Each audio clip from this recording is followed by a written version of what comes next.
Olá, boa tarde aí para todo mundo. Meu nome é Kim, eu sou da equipe de comunicação da Open Knowledge Brasil.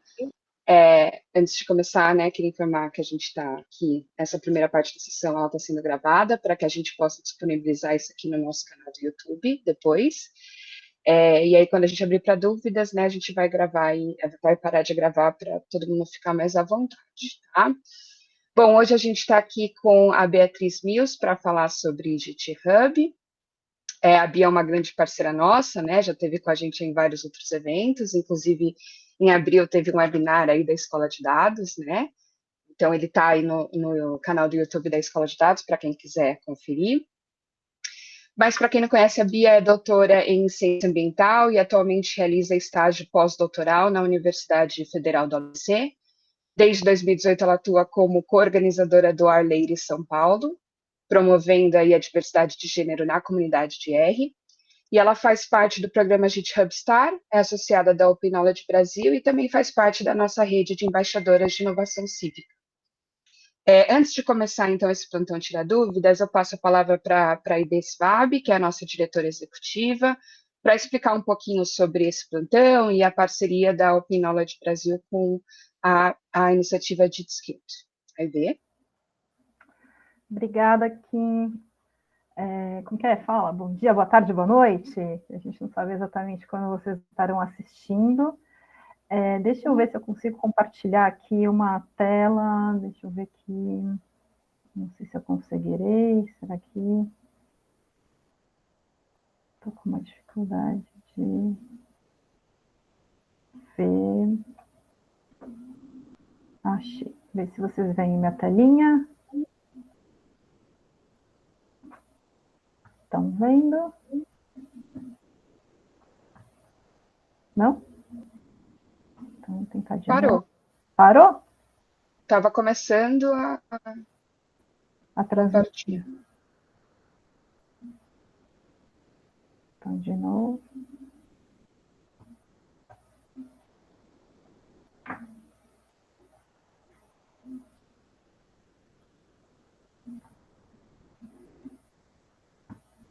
Está aparecendo agora? Legal. Então, só deixar aqui para vocês um pouquinho o site da OK, ok.org.br, para quem estiver chegando aí, deixei no chat também. A gente vai apresentar muito brevemente a OK, muito brevemente a nossa parceria educacional com a GitSkilled. A gente é uma organização da sociedade civil, sem fins lucrativos, e a gente é parte da rede de uma rede internacional, né, que é da Open Knowledge Foundation, que está presente em mais de 40 países, e a gente é um dos capítulos, a gente é a Open Knowledge Brasil. A nossa principal missão é promover o uso, né, a disseminação, a elaboração, o desenvolvimento de conhecimento livre. E a gente faz... como que a gente faz isso? A gente faz isso atuando sobre as políticas públicas, desenvolvendo projetos, desenvolvendo ferramentas tecnológicas, participando de eventos, fomentando a comunidade. E esse lugar do fomento à comunidade, eu acho que é exatamente o ponto que traz a gente para essa parceria com a GitSkilled, que é uma iniciativa do GitHub. Então, eu vou passar rapidinho aqui para outra abinha. Então, aqui... então, só para falar, né? A gente tem 4 eixos de atuação, não sei se vocês já conhecem, que é de advocacy pesquisa, em que a gente trabalha aí na área de políticas públicas, com inovação cidadã, onde a área mais tech, onde a gente faz maior a parte do desenvolvimento, também atuamos com comunidades. Na escola de dados é o nosso braço de letramento em dados e letramento digital, e a parte de parcerias e serviços, que muitas vezes várias coisas que a gente desenvolve tanto na escola de dados, ou com inovação cidadã, ou no mesmo de advocacy pesquisa, as pessoas procuram, ou organizações ou municípios querem alguma coisa um pouco mais personalizado, ou querem fazer algum tipo de parceria muito específica, e a gente também faz parcerias e serviços com organizações, com municípios, com estados, enfim, com governo e sociedade civil. Falando, então, da GitSkilled, só para vocês terem uma noção aqui, é github.com/GitSkilled, eles são uma iniciativa, vou também colocar o link aqui no chat para quem for chegando. Eles são uma iniciativa, vou passar aqui, e a gente entra nessa conversa com a GetSkilled, a gente está aqui como um parceiro educacional, só para vocês conhecerem um pouquinho melhor. A gente entra como parceiro... Ah, peraí, perdi a janela de vocês. Ainda está compartilhando, né? Tá, beleza. A gente foi procurado pelo pessoal da GetSkilled no início desse ano, e o foco da iniciativa é promover a capacitação, a equidade e o fortalecimento de comunidades open source. E aí isso super dialoga com a nossa missão, que é a difusão de conhecimento livre, promoção do conhecimento livre, né? A ideia do GetSkilled também é ser como se fosse um hub de recursos, um hub para parcerias, né? Então, tecer uma rede de parceiros, também ser um hub de trilhas de aprendizado relacionadas com o programa.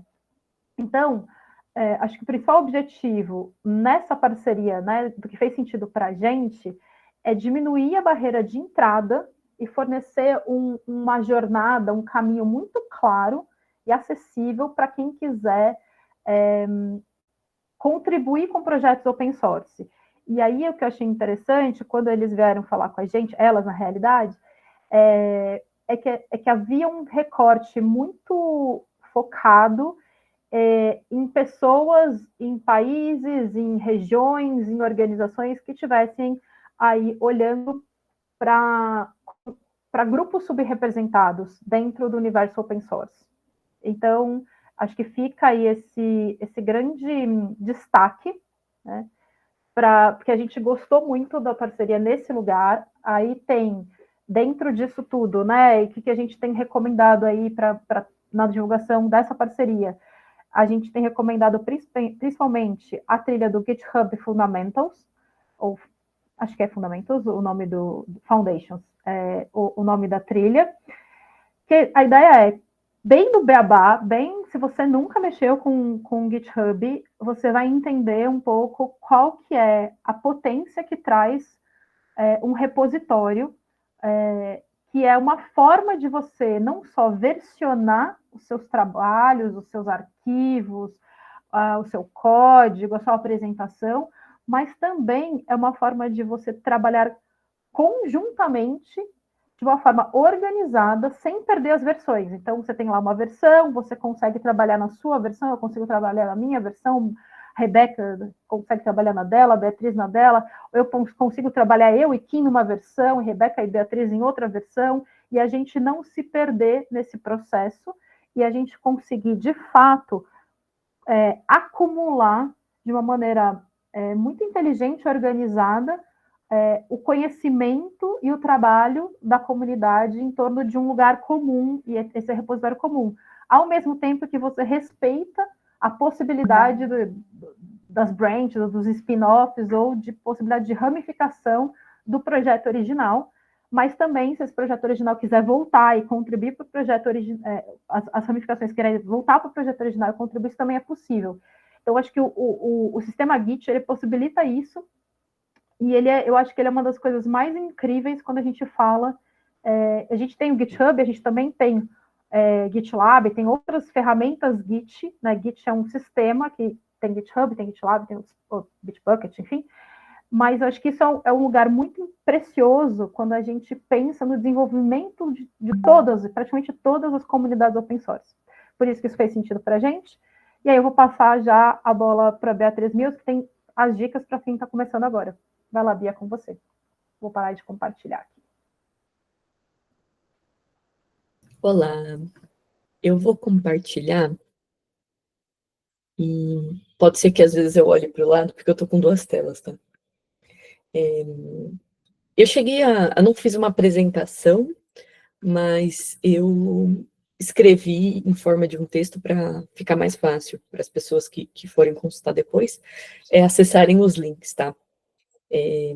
Bom dia, boa tarde, boa noite, dependendo de onde você está e quando você está assistindo, você não vai ser necessariamente boa tarde, como é para nós agora. E a ideia é falar um pouquinho sobre algumas dicas para quem quiser começar a usar o GitHub e não ser necessariamente uma pessoa que já programa. Por que esse foco de pessoas que talvez não sejam programadoras? Porque muitas pessoas que eu vejo na comunidade da escola de dados da OK não são necessariamente pessoas que são da ciência da computação, ciência de dados e tudo mais, são pessoas do jornalismo, de outras áreas, pessoas cientistas que estão chegando na rede, né? Então, a ideia dessas dicas para esse foco é por isso. E eu acho que a primeira dica interessante é entender o motivo de usar o Git e o GitHub. E eu acho que nisso, o comentário da ID conecta muito com o curso do Fundamentals do Git, Foundations, né? Quando a gente vai começar a usar Git e GitHub, eu vou ser sincera, a maioria das pessoas não tem uma curva de aprendizado que é super, assim, tranquila, né? Muitas pessoas têm muita dificuldade. Eu acho que eu tive uma trilha que não foi tão frustrante para mim, porque eu comecei bem aos poucos. Então, quando eu comecei a usar, eu usava para... Eu vi o GitHub, porque no começo eu nem entendi a diferença de Git e GitHub, eu só conheci o site GitHub. Eu vi o site GitHub como um lugar onde eu pudesse buscar material. Então, eu estava começando a aprender R, muitas pessoas que usam R deixavam seus códigos lá, e eu consegui explorar o que as outras pessoas estavam fazendo, como elas faziam, quais eram as funções que elas usavam, os pacotes que elas usavam, e com isso eu acabei aprendendo muita coisa em materiais que outras pessoas disponibilizavam lá.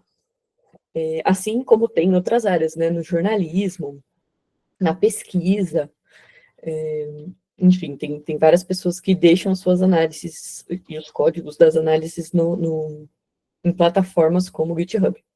Depois eu já comecei a usar um pouco para armazenar as coisas que eu estava fazendo sozinha. E depois, um terceiro passo, aí é que eu comecei a tentar contribuir com outras pessoas. Então, para mim, foi um pouco não tão difícil nessa parte da frustração, porque eu fui fazendo aos poucos, né? Mas às vezes a gente precisa aprender logo para colaborar com outras pessoas. Então, nesse caso, eu acho que é muito bom a gente ter em mente o objetivo do porquê que a gente está aprendendo aquilo. Eu estou aprendendo isso porque eu quero contribuir nesse projeto, eu estou aprendendo isso porque vai ser importante para usar na minha pesquisa, enfim. E aí, eu não tinha pensado nisso antes, mas quando a Aida estava comentando, eu pensei em trazer um exemplo, que com certeza não seria possível e viável como foi, se eu não tivesse essa experiência com o GitHub, né? Tem um livro que na comunidade de R a gente recomenda bastante, né, e usa bastante, que se chama R for Data Science, R para Ciência de Dados. E esse livro, inicialmente ele tinha em inglês, e ele tinha uma versão também traduzida em português, mas era só comprando a versão em português que você tinha acesso. O inglês era disponível online.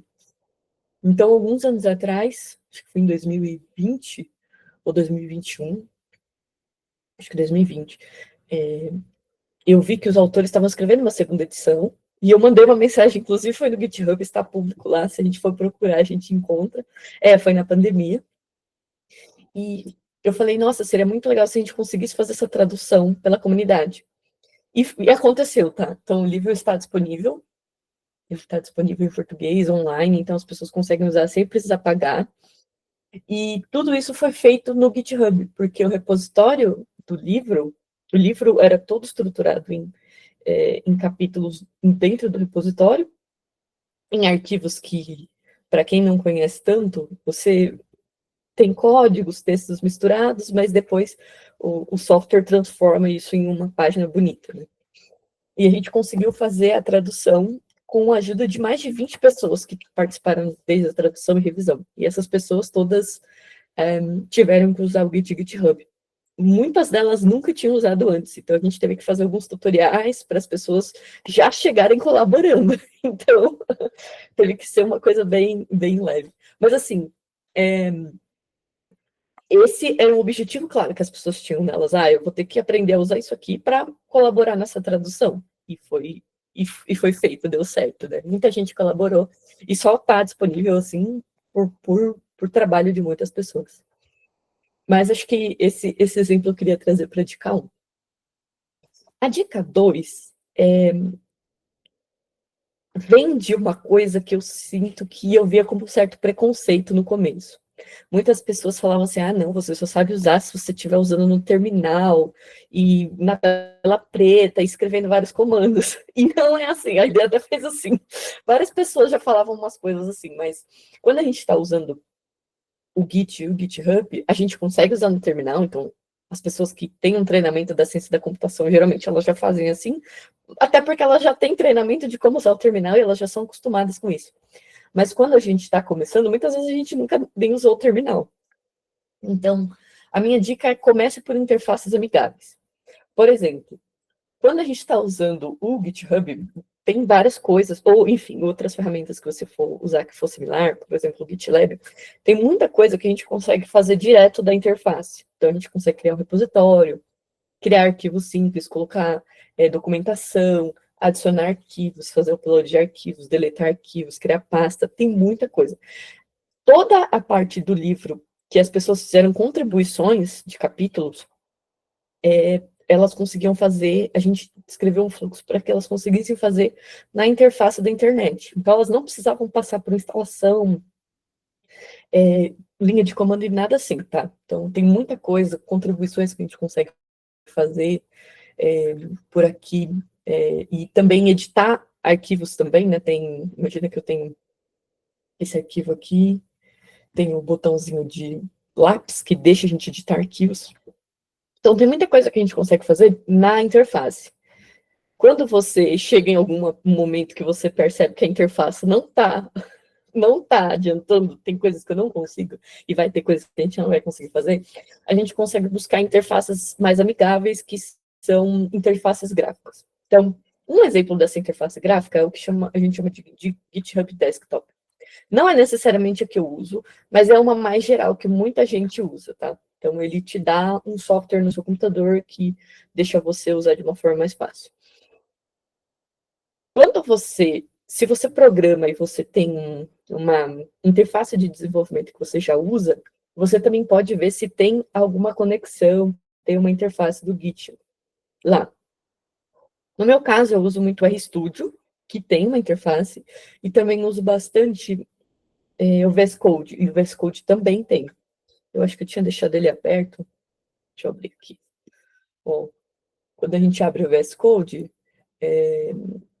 tem essa opção do controle do código-fonte, e essa é a aba que deixa a gente usar o Git. Então, aparecem os arquivos alterados, a gente consegue fazer commit, escrever a mensagem. Os nomes, às vezes, são um pouco diferentes, porque é a tradução do VS Code, né? Enfim.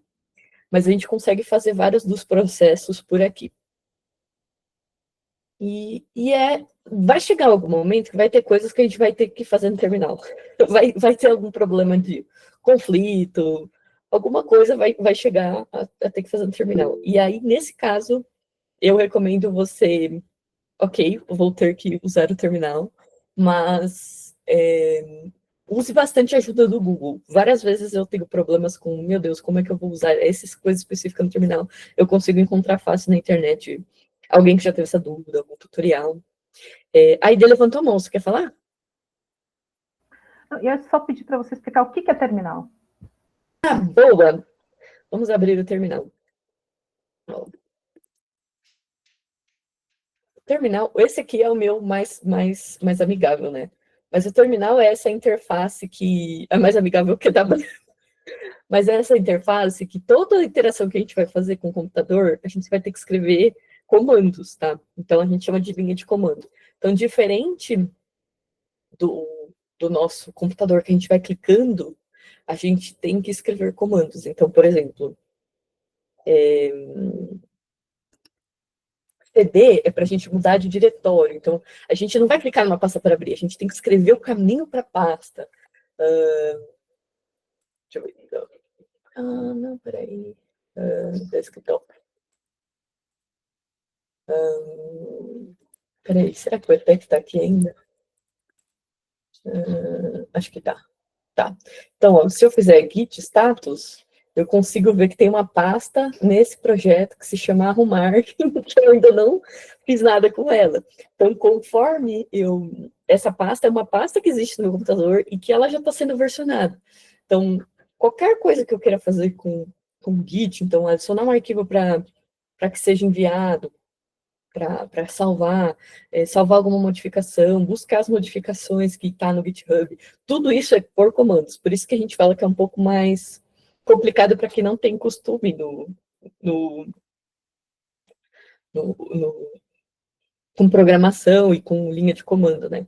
Porque não é tão amigável essa forma. Suficiente a ideia? Ou você queria que eu mostrasse alguma outra coisa específica? Era isso. Só para as pessoas, porque daí você falou terminal, é que você falou da tela preta, especificamente o da BIA está com tela branca por configuração, mas em geral, quando você abre no seu computador essa interfacezinha de comunicação direta com o sistema operacional do computador, que não tem point and click, né, que é só escrita de código, em geral é uma tela preta. Então, se aparecer uma tela preta, não se assustem, é isso aí que a Bia mostrou, e aí tem algumas coisas que você precisa pelo terminal, mas muitas coisas você tem outras interfaces, e do ponto de vista do básico, em geral, as interfaces dão conta, sei lá, Bia, de o quê? 90% do tempo básico resolve. Ah, sim, sim. É isso. Ainda mais se a gente usar as boas práticas de, antes de fazer uma mudança, checar se tem uma mudança que já foi feita, que está no GitHub ou no servidor, na nuvem, né? Antes de mandar a nossa, porque isso geralmente é o que causa os conflitos. Quando eu não entendia isso muito bem, aí causava conflito e eu tinha que arrumar. Agora, é menos frequente acontecer os conflitos, porque eu já sei que é bom eu buscar as mudanças, né? Mas bem importante. Acho que seria legal colocar como imagem alguns exemplos dessas interfaces, né? Bom, e a dica 3 é buscar materiais que sejam interessantes para você. Então, tem muita coisa na internet. Se vocês forem procurar, tem muita coisa. A ID comentou de material, né? Eu até posso colocar o link dele aqui, eu esqueci de colocar. Mas às vezes você pode encontrar algum material que que foi feito por uma pessoa de uma área um pouco mais próxima de você. Então pode ser que a pessoa já tenha um linguajar parecido, os termos parecidos com o que você fala, ou exemplos que é mais parecido com o que você usa.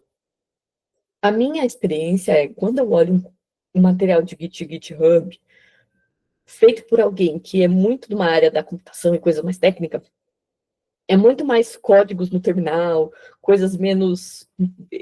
Já presumem, às vezes, que a gente já sabe algumas coisas que a gente não sabe. Então, para mim, costumava ser um pouco mais difícil entender por esses materiais. Eu deixei 4 exemplos de materiais, mas a gente pode colocar outros depois. Todos eles são gratuitos, né? Um deles foi a Anicelli, da Escola de Dados, que fez, que foi sobre GitHub. Nesse material, ela mostra muita coisa na interface do GitHub e depois ela mostra algumas coisas no terminal. Então, tem muita coisa aqui que é direto na interface. Agora que ela começa a mostrar aqui, ó, o terminal, né? Então, ela mostra... Ó, ela tem até GIFs muito legais de como a gente usa no terminal. Outro material é esse material de um workshop que eu apresentei com a Janina Bellini no ano passado. Infelizmente, ele só tem em espanhol. Eu queria muito conseguir fazer esse material em português em uma oportunidade. Mas a ideia é que a gente fez um material sobre GitHub para quem é pesquisadora ou pesquisador. Então, ele é todo feito só na interface do GitHub, tá? Então, para quem estava começando mesmo a conhecer como que a gente faz muitas coisas, como trabalhar com as issues, né? Tem partes que tem mais imagens, tem parte que menos. Mas tem coisas até meio específicas, como no GitHub, mais recentemente, eles deixaram a opção da gente colocar, por exemplo, o Worseed, que eu não sei se vocês conhecem, mas é como se fosse um Lattes que as pessoas usam lá fora, né? Então a gente consegue linkar o nosso perfil com o Worseed, fazer coisas que fazem sentido para pessoas pesquisadoras. E aqui tem alguns exemplos sobre isso, né? Também como a gente pega um repositório e disponibiliza lá no Zenodo, porque aí a gente consegue um DOI, que é o Digital Object Identifier, enfim. A gente colocou várias coisas que talvez, para quem é da ciência da computação e coisas assim, não vai fazer sentido nenhum. Por que eu estou mostrando para alguém que está começando como é que eu uso o Worseed? Para eles nem sabem muito bem o que é o Worseed, né? Então, a gente traz alguns exemplos que fazem mais sentido para quem pesquisa. Esse primeiro eu tinha deixado aqui, porque foi uma aula na verdade, a gente foram 2 aulas que eu dei em um curso que eu dei no IPEA, e tem muito print da tela, da interface do site do GitHub. Então, tem muito print de muita coisa. Lá para baixo, eu começo a falar como que a gente configura com o R Studio, para quem usa R, tá? Mas se você não usa R, você consegue aproveitar bastante até essa parte de conectar com o RStudio. Também tem uma parte sobre token, que pode ser útil não só para quem usa RStudio. E tem uma parte de glossário do final com link para 2 fontes principais, né? O glossário do GitHub e um glossário da Carpentries. Então, eu acho que o que tem de muito legal é que eu tirei muito print screen de várias telas para colocar bem documentado.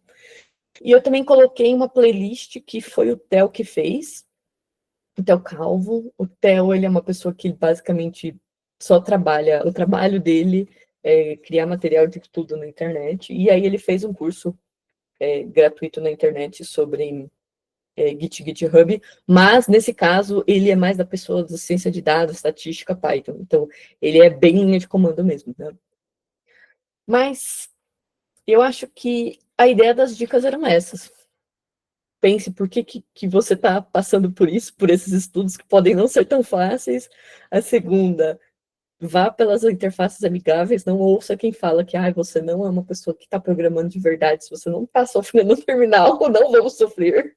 E o terceiro, busque materiais que podem ser interessantes para você, não o que todo mundo está falando, mas o que faz sentido para você. E às vezes até usar mais que um, né? Às vezes um material te ajuda em uma coisa, outro te ajuda em outra. Enfim, era isso. Obrigada, pessoal. Obrigada, Bia. Foi muito legal. Eu vou voltar aqui um ponto só, que acho que é aquela questão do... A Bia deixou o link aqui também, depois, né, Kim, dá uma lançadinha nos links, se a gente quiser também colocar na descrição do vídeo depois. Acho que é legal a gente pensar, e acho que quando você traz aquela apresentação da Yanina, o quanto a gente também consegue colaborar para uma pesquisa que seja reprodutível, né? Essa coisa que a gente fala assim, olha, como que você... Um dos ativos da gente, né, na pesquisa, e que você vai ali construindo reputação e vai ali construindo rede mesmo de pesquisador e colaboração, porque pesquisa, ninguém cria espontaneamente, né? A gente sempre cria a partir dos nossos lugares, dos nossos conhecimentos acumulados. A gente tem ali uma forma muito clara de reprodutibilidade. Se você deixa o seu código, se você deixa o seu artigo, se você deixa como você chegou naquela conclusão ali, você também colabora para que outras pessoas consigam olhar o seu material, olhar a sua pesquisa, de repente fazer alguma coisa parecida, mas adaptado para a área dela. Acho que você até no seu trabalho, né, Bia, de mestrado, que você usou algumas coisas aqui do OK, não foi? Como referência? Foi do doutorado. Foi do doutorado. Então, conta pra gente, quer contar um pouquinho? Que eu acho que é importante também esse lugar de como a gente cria redes de colaboração e que o fato da gente disponibilizar código, o fato da gente tornar... O porquê? Eu estou falando isso para a gente não esquecer da motivação, né? De quando a gente está passando por esse processo, estou aprendendo essa ferramenta e às vezes não dá certo, e várias vezes não vai dar certo, várias vezes dá errado até dá certo, gente. Esse é o lema, esse é o mantra. Deu errado? É porque ainda não deu certo, mas vai dar certo. Eu acho que é legal você contar um pouco assim, como que também a gente colaborou com a sua pesquisa de doutorado, se você quiser falar um minutinho sobre isso. Eu queria fazer 2 comentários, não só esse. Antes disso, eu queria falar um pouco sobre... Eu concordo com tudo que você falou, mas eu acho que em algumas áreas eu ainda sinto que as pessoas têm uma dificuldade muito grande de aceitar ou achar isso interessante de alguma forma. Eu sinto que, por exemplo, na estatística, na ciência da computação, para as pessoas é natural isso, então disponibilizar o que elas estão fazendo. Na minha área, na ciência ambiental, eu sinto que já é um pouco mais... Não é uma coisa aceita por todo mundo, e eu acho que é um trabalho que a gente tem que fazer de ir falando o porquê que isso é importante, né? Quando eu fiz o primeiro paper que eu fiz do meu mestrado, primeiro. Foi o único que eu publiquei sobre o meu mestrado. Eu fiz todos os códigos das análises e tudo mais, para fazer os gráficos, para fazer... O trabalho foi todo feito em um arquivo que era reprodutível, né? Então, quando chegou na hora de publicar, eu tinha deixado num repositório do GitHub aberto e coloquei o link no artigo, né? Isso gerou um certo desconforto no começo, porque a pessoa que me orientava, ela não entendia por que eu ia mostrar para as pessoas como eu fiz. E aí, no meu ponto de vista, era por que não?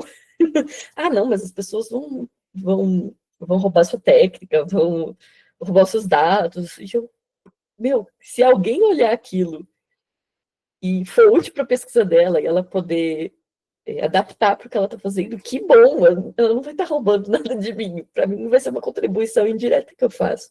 Então, eu acho que em algumas áreas isso não é tão claro, né? E é um esforço que a gente tem que fazer, principalmente com pessoas que pesquisam, né? De tentar incentivar dentro da academia que as pessoas disponibilizem como elas fizeram as coisas, até para as outras pessoas poderem, é o que a Aide falou, né? Validar ou também usar aquilo como forma de contribuir. Sobre o meu doutorado, no meu doutorado eu estava trabalhando com o índice de transparência, que era adaptado de um índice que já existia, um índice de transparência em recursos hídricos. E eu comecei o doutorado em 2019. Em 2020, a gente lembra que aconteceu, infelizmente, a pandemia, e assim, a equipe de pesquisa e advocacy da ALCA, eles criaram um índice de transparência da Covid e eles criaram muito rápido. Foi coisa assim, eles começaram a divulgar dados com pouco tempo. E eles usaram por bastante tempo, por vários meses, para analisar a transparência, não só nas capitais, mas nos estados também. E, assim, o trabalho da ALCA foi maravilhoso em questão de divulgação, de infográficos, de materiais de comunicação, mas a parte metodológica ficou muito boa também. Eu não cheguei a explorar muito coisas de código, mas sim a parte metodológica que a ALCA sempre disponibilizou em PDFs, as explicações de como eles faziam tudo. Então, não só na minha tese, às vezes eu uso como exemplo de aula. Na semana passada eu tive que dar uma aula sobre indicadores de sustentabilidade, e eu consegui colocar lá como um dos exemplos de indicadores, não sobre sustentabilidade, né? Antes eu estava falando só sobre indicadores de diferentes níveis. Eu coloquei um exemplo e falei bastante sobre o índice da ALCA, que por mais que tenha sido feito por uma sociedade civil, sem grandes investimentos, foi um índice que teve um impacto muito interessante e importante para todo mundo, né? Porque a gente consegue perceber que até dos materiais de divulgação, né? Esse trabalho que fizeram ajudou a gente a ter mais dados abertos em todos os estados do Brasil. Enfim, você pediu 1 minuto, eu falei muito mais, desculpa. Mas é isso. Acho que era isso, gente. Kim, acho que a gente passou a parte um pouco mais expositiva. Obrigada, Bia. Eu acho importante essa parte, mais que seja mais de 1 minuto, porque a gente lembra por que a gente está aprendendo a ferramenta, né? A gente não aprende a ferramenta em si mesmado, a gente aprende a ferramenta para colaborar com uma comunidade, para tornar nosso conhecimento mais acessível. Enfim, obrigada por estar aqui com a gente hoje, por disponibilizar seu tempo. Obrigada a quem aqui da UCA também está aqui, apoiando aqui nessa transmissão. E a gente agora vai parar a gravação, mas a gente vai continuar aqui para tirar dúvidas com a Bia. Então, é isso. Obrigada. Bom dia, boa tarde e boa noite.